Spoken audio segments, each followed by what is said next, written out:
This episode of Made in America is brought to you by America's Inventor Lady and Home Talk USA. Home Talk is a proud member of the King's Broadcasting Network, which has been bringing you the best in home-based innovation since 1998. Hi, everyone. Thank you so much for being with us for this episode of Made in America.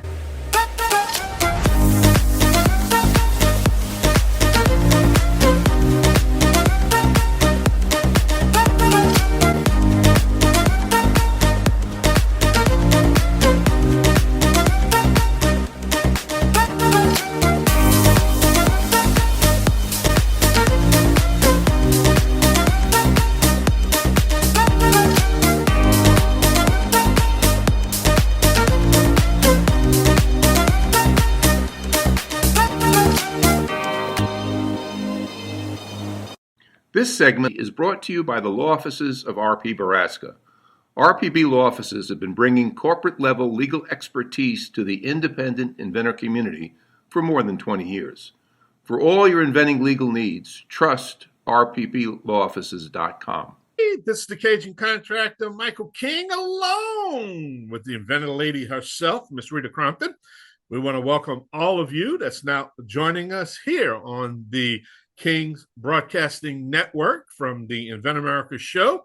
I want to welcome all of you again. We're going to be live here for the next hour. We're going to be talking to Mr. Kevin Cody. He's going to be coming up. We're going to be talking about Made in America products and technologies and the advantages of producing here, manufacturing here, distributing here, and most importantly, selling here in the United States. So if you're new to the show, we want to let you know that it's all about education and information. That's what we do here each week and every week. But Made in America is part of the Home Talk USA family. So want to welcome all our radio affiliates also that's now tuning in to the Made in America Hour. Rita, a lot going on since I talked with you last week. We kind of laid out a good blueprint last week when we were talking about basically manufacturing technology realistically due to whatever reason. Maybe they don't want to pay tariffs, maybe, new technology, investments, low taxes, the Great American Bill that was passed. A lot going on to incentivize American manufacturers to come back and produce here in the United States. And I know you've been doing your research on this, and it's been really, I hate to say it, once this war gets over with in Iran and we get, back to normal, I think this economy is going to explode, Rita, because the stock market has been up. And I'm happy right now. As you see, I'm smiling. See, there it is. My portfolio is up right now. I think I'm up about 18% for the year. So I'm happy. So what's going on, and what do you see happening, and why you think the American manufacturers basically saying, "Hey, let's keep it here in the U.S."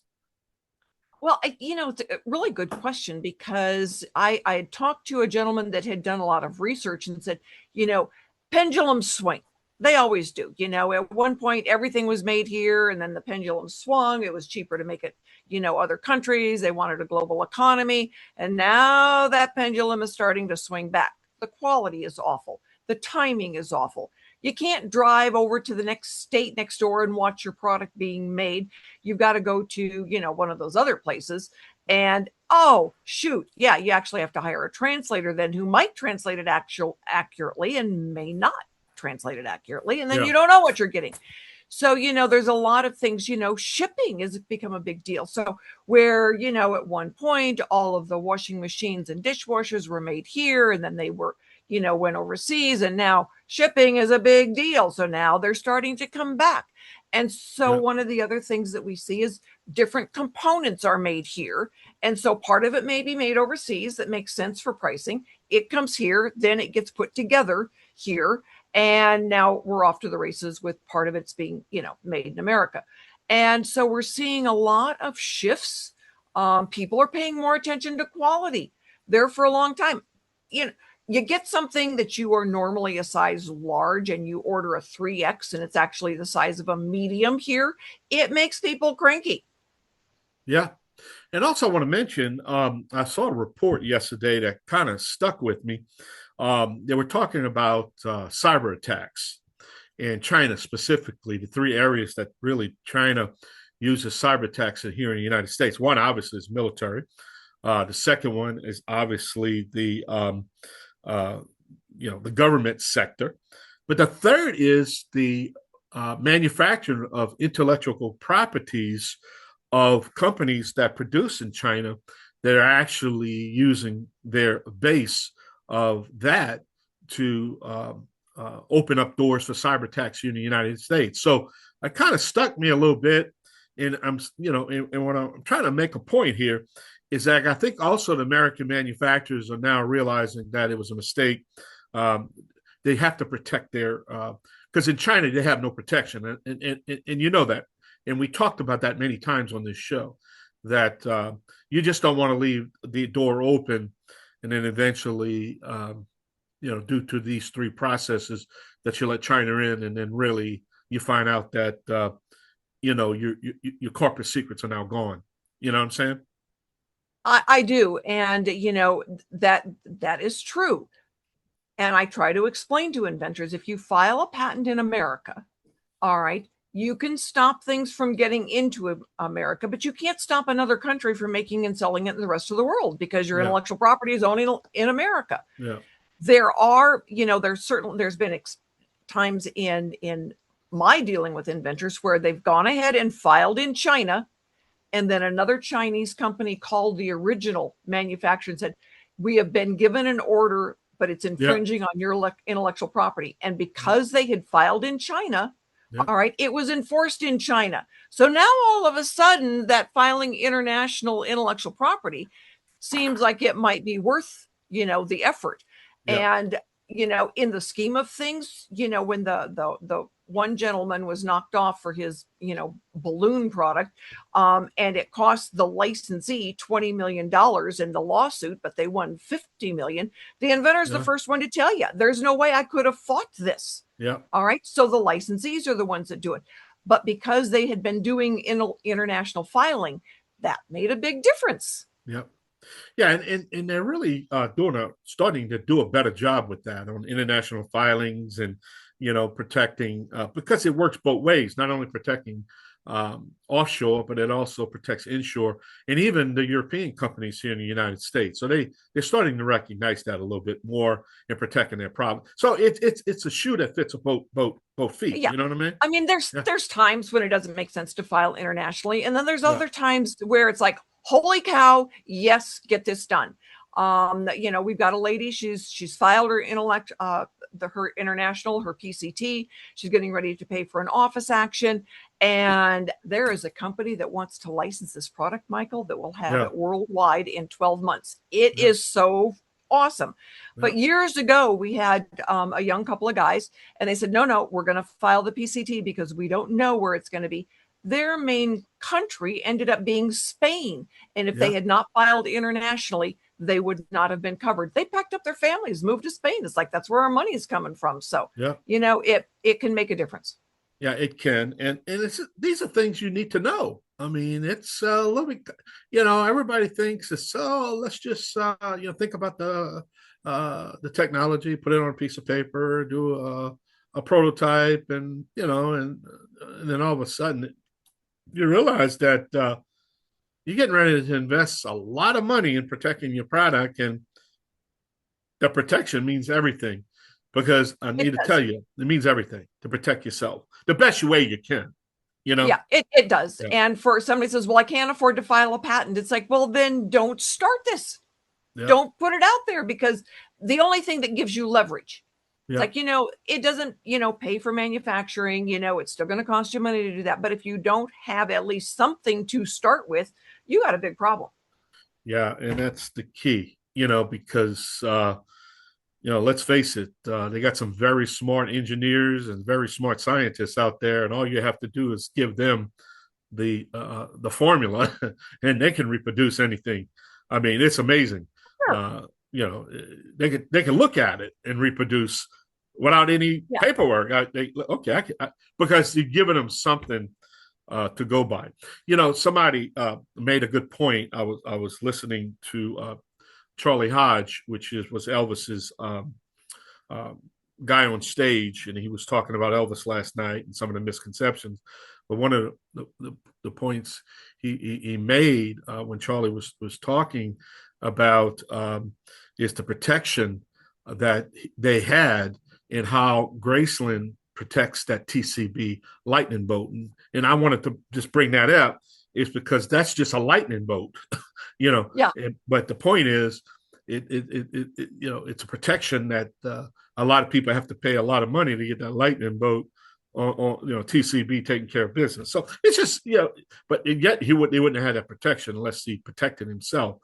And it's, it's not more than I don't know, products to protect, name protection, trademarks. Trademarks. Sure. Yeah. Well, we're going to take a short break. So, hey, I'm excited. I want to have Kevin Cody on to talk about what's going on, giving us an update right here on the Made America Show on the King's Broadcasting Network. I'm the Cajun contractor, Michael King, along with the ventilator herself, Rita Crompton. We'll be right back. Y'all come back now. You hear? Yeah. This segment is brought to you by SearchQuest Patent Search. SearchQuest provides for a comprehensive patent search that searches the entire world and not just the U.S. Patent Office. Make sure that before you spend those big bucks having a patent written, you've done your due diligence by getting a comprehensive patent search. Use SearchQuestPatents.com for all your patent search needs. They scour the world for you. Welcome back. This is the Made America Show here on the King's Broadcasting Network. I want to welcome all of you just joining us. Now let's, Rita, I tell you, I'm excited to have Kevin Cody on. So tell us a little bit about our next guest. Well, Kevin Cody is the CEO and founder of FLI Products. Today, he's talking about Stake It Ground Anchor. And, just the story behind these inventors that are actually manufacturing in America and feet on the ground in America. And it's really cool because he does a lot of these. So, Kevin, thanks so much for being with us today. And tell us about Stake It. Well, thanks for having me. This is awesome. I appreciate being here. This is a great forum, and you guys do incredible work to bring awareness to Made in America products. So thank you very much for having me. So it's always a pleasure. What's the Stake It, right? It is a ground anchor. We have all installed trellises before, right? If you have a garden at home, you've installed a trellis at some point in time and probably failed more than once having to replace it. And, most of the time you're digging a hole, you're putting concrete in, you're doing all this other stuff that ends up creating a bigger project than you want. And the Stake It is a product that just makes it so much easier. It's essentially just a 10-inch deep spike with a head on it that accepts a 2x2, and it's got a large pommel head on top of that. The head on top of the 10-inch stake is 2x2, 6 inches high. So you can insert a 2x2 in there and drive it all into the ground, never have to worry about digging, no concrete, no nothing. It's an awesome product to use because it's made out of ABS. It's plastic, so it's not going to rot like the bottom of your typical trellis post would. And it's not going to rot like steel would, or something else that you might attach to your trellis to get it to, stabilize in the ground. So awesome product. And this was introduced to me because we needed to get some help for the folks that were bringing it to market. They're very talented. Extremely talented people with a lot of background in hardware home center DIY industry. So it was interesting that they came to me for it because we have a lot of experience in e-commerce. And they thought getting into e-commerce was a piece of cake, and they didn't realize what kind of challenges they might have. Great product, great application, perfect, for the DIY customer, great packaging, but they didn't know how to ship it. So That away can we make go. a huge difference. Yeah. Yep. E-commerce has got its own challenges, but shipping, fulfillment certainly can have its own issues. It's not that unusual that we find out that the packaging costs more than the product. Oh, And they didn't put that in the price point. especially today. Yeah, for Right. sure. So how did they deal with this? How did you help them deal with it? Yeah, so we had to take every product has to have its own pricing strategy. And you need to take into consideration all the backsides of of doing business with some of these e-commerce channels. When you sell into Home Depot or Lowe's or some of these other places, they're taking your product and they're marking it up to whatever margins they want to make, right? You're basically shipping it FOB out of your warehouse. Whereas with e-commerce, you're responsible for the freight, you're responsible for the packaging, you're responsible for everything all the way pretty much to the customer's door. And making sure that you have the pricing strategy worked into the front end of your product for both channels is really important. And sometimes that means you have to get creative about how you're going to package the product. Yeah, it's if the package is a half inch too big, it can double the cost of shipping because all of the shippers have got their own measurements. So when you know that ahead of time and you can say, okay, cut a quarter of an inch off of that packaging, because when we ship it, we want to make sure that we are doing something that's smart as opposed to silly. Because when a buyer sees the shipping costs, a lot of times they'll click on. Yeah, the branding on the packaging, the branding on the product, the quality of the packaging all speaks to the product itself and who is the owner behind the company and the inventor behind the product. At the same time, you have to balance that with, am I going to be able to get it to the customer at an affordable cost? Yeah, because what it comes down to, the customer is still got about what they're going to pay for a product. And Exactly. so when I talk to an inventor that says, oh, I'm going to charge this much, it's like, no, maybe not. Well, you have to look at, all the requirements that go into the process, certainly in fulfillment through the e-commerce channels, but then also making sure that that's factored into your other channels of business that you expect to be able to sell the product into. So you can't just price it for one or the other. You've got to price it for all of them. Absolutely. So when, you're receiving at a fulfillment house product and, has it already, you've already discussed with them the weight, the type of packaging and what makes the most sense. Exactly. It has to be down to the ounce in the centimeter, really all the way around, because that cost in freight, and as you know, UPS, USPS, FedEx have all had recent cost increases. Absolutely. And we never know what those are going to look like. So we're going to go and pay some bills, everybody. It's just kind of the cost of doing business on radio. So we are going to be right back with Kevin Cody, our industry expert and Made in America. And we're going to be able to talk to him about some of the other products that he has taken to market and helped those inventors with big box stores and the e-commerce. So stick with us, everybody. We will be right back. If you're an inventor or you know an inventor out there who would just like to be able to have a conversation with other inventors, join the Inventors Roundtable. It's free. The meetings are virtual, so you can be anywhere in America and talk to another inventor. And for a lot of folks out there, understanding the process, being able to ask questions, getting good service provider information is critical to the inventing process. So, got questions? Want to join?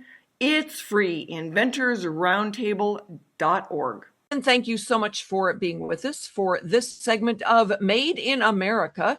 It is brought to you by RPB Law Offices, the law office that can take care of any of your intellectual property and contract needs. They've been doing it for decades. So my industry expert and product expert and e-commerce expert for this segment is Kevin Cody with FLI Products. That's FLIproducts.com. And Kevin doesn't do just stake it, ground anchor.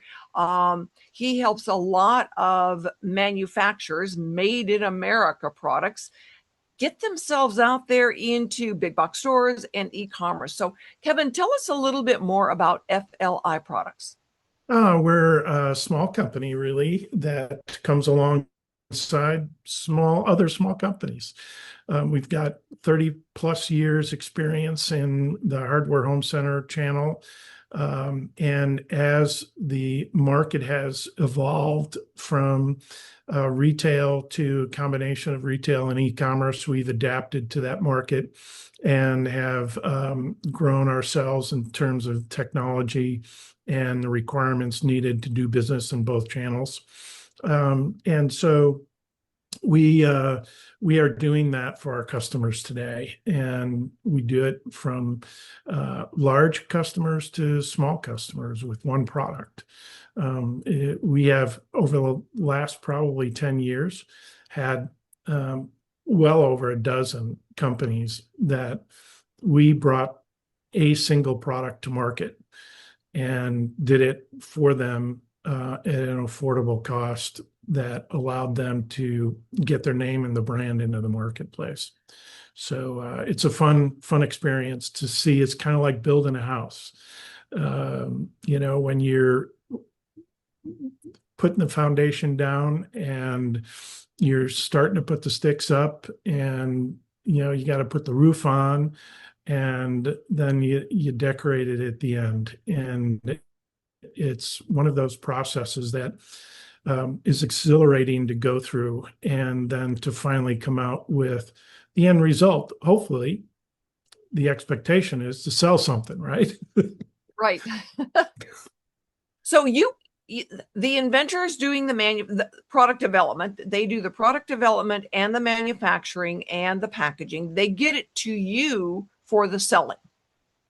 Yeah, it all depends on the process and where they are in the process. We can help almost anywhere along the way. About the only thing we don't do is engineering. Other than that, we can step in at almost any point and help in the process along the way.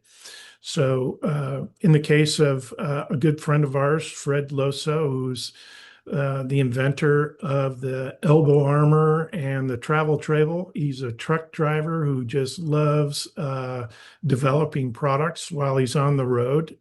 And it's interesting to see how a guy's mind like his, processes the ability to get a product from conception to reality. We started working with him several years ago because of a product that he couldn't bring to market. And it was a single product that fit on a tool belt and held your portable drills.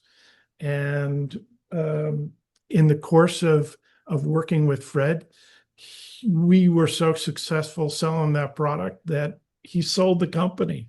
We were out of business. Yay. And we kind of look at the rebranding of the Made in America Hour to be, Invent America 2.0. We need it, we make it in America. And, this is a classic example of, we need it, we make it, and then we give it to Kevin to sell it. Yeah. It happens all the time. And, everybody has obviously their strengths and weaknesses. And you just have to be realistic about your capabilities and whether or not you even have the time to be able to do some of the things that other people can do on a more expert basis than you can. And that's just reality. It is. It is. So what have you seen that has been the biggest challenge over the last 10 years for manufacturing in America?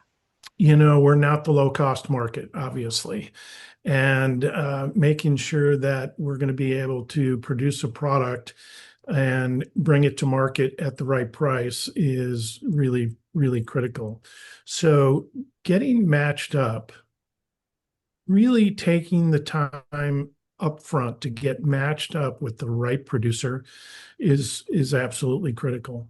When my wife and I bought or built a house a few years ago, one of the things that I learned in the process was that you have to be really one-on-one, intimate in terms of your communications with your builder. And it's so important to get that house built on time, in budget, and the way that you want it. And if you're not in sync, you're just not going to get it done. Not the right way. And the same thing is with a product in a manufacturing facility. Absolutely. I tell inventors all the time, it's like the attorney cannot read your mind. Mm-hmm. You cannot read his mind. So you've got to talk, you've got to put things in writing, you've got to, pay attention. And then when it comes to the manufacturer, you cannot read your mind. You've got to pay attention. You've got to test the product.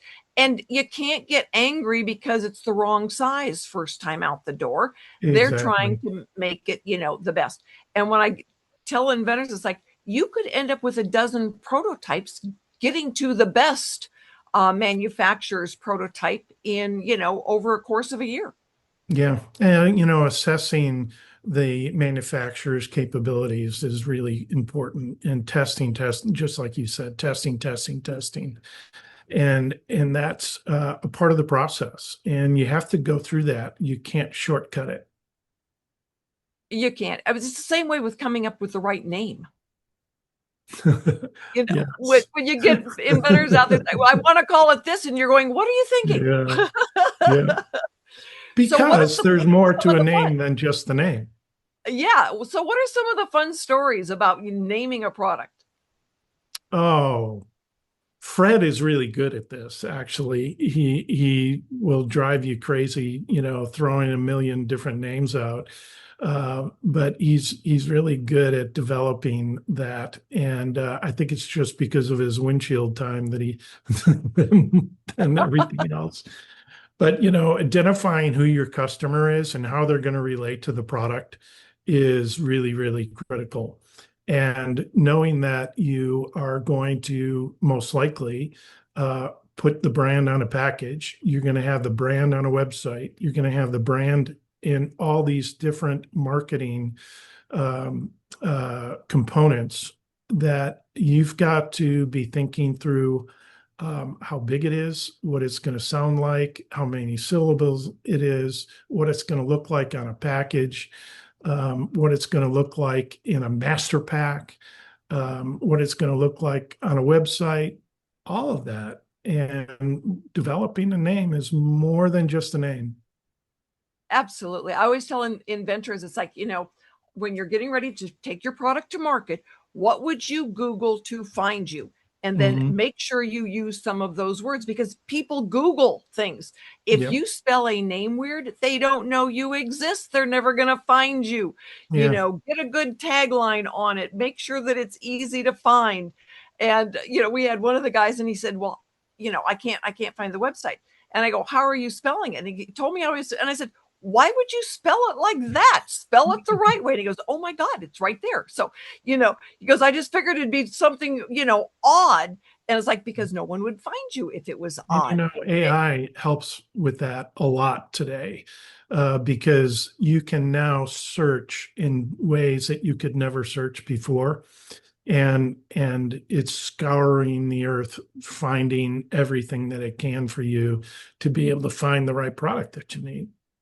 Yeah, it does. It makes, we laugh about AI is only as smart as the idiot using it, Mhm. because you've got to put the right words into it. And then you've got to ask, it's like, all right, did it just tell me what it wanted me to, what it thought I wanted, or is it really giving me the right information? So we're going to be back for some more fun conversation after we go and pay some bills, everyone. So stick with us. We'll be back with more Made in America and all of the fun challenges that it brings. But if you know somebody out there that is manufacturing products or manufacturing their own product in America, and they would like to be on the radio, we would love to feature them on Made in America. So stick with us, everybody. We will be right back. Introducing the amazing new Snoozle. It sprays faster, lasts longer. Ask for Snoozle by name. Everyone, and thank you so much for being with us for this segment of Made in America. And we always talk about this being Invent America 2.0. We need it, we make it right here in the good old USA. This segment is brought to you by Product Quick Start. Noah McNeely is our engineer, and we always tease him because people think he walks on water. If you need an engineer to help you develop a new prototype to take to market and manufacture, Product Quick Start is the person and company you call. So my guest right now is Kevin Cody. He is CEO and founder of FLI Products, and he's got a good number of those products on his website that are made right here in America. And some of those are actually sold in the Walmart Made in America section, right, Kevin? Yes, they are. Thank you for that little highlight. There you go. Absolutely. Walmart. How does that work? Yeah. Walmart has a great program where they invite inventors of U.S. made product to come into their program every year and go through the process. It's kind of like Shark Tank of Walmart, right? Go through the process of being interviewed by their buyers for products. And it's a program that's really developed over the last, I think, about 10 years. They've been running it, and we've participated 3 times. And the first time we didn't have any success. But Happens, yeah. Yep. Time 2 and 3 we did. And so we've gone back because we've had opportunities to present additional products. And in one of the cases that we have come alongside a manufacturer to help them bring a product to market, they are a plastics manufacturer who just kind of like to make widgets. And so our role was to actually bring the product to life, because they had inherited the tomato crater, for instance, and they inherited it because the former inventor and owner of the product decided he just wanted to close up his tent and gave the product back to Darter Plastics, who was making it for him. And they came to me and said, "Hey, will you help us bring this thing to life and bring it to market?" So 3 years ago, we started down the path of developing the market for it and finding out who was going to be able to use it. It's just a small ring that goes around a typical vegetable, the base of a vegetable. And what it does is trap the water down into the roots of the vegetable. It warms up the roots and keeps the weeds and the pests away from the stalk of the vegetable. And it's a great item, and it's called the tomato crater, but they asked us if we would help them bring that to life, and so we did. We created some animation, we created packaging, we created everything, and then the opportunity came to present it to Walmart, and we did that 2 years ago. And it's a grueling process, but well worth it, because they are looking for companies, small companies actually, like us, like Darter Plastics and like others, who have products that need to be brought to market that they wouldn't find elsewhere and certainly aren't going to find in a big conglomeration. So really, really great opportunity for small inventors out there that want to bring product to market. I would highly recommend it. So what do you do? There's a program through a company called RangeMe that you can go on to RangeMe and get a free subscription. And they regularly have different retailers who have capability of bringing new products to market, bringing new inventors and products into their stores. And you just apply. And in the case of Walmart, it's about a 6-week process where you apply and they look at all the ramifications of the product and where it fits and everything else. They do give it serious consideration, and then they'll ping you back for a meeting.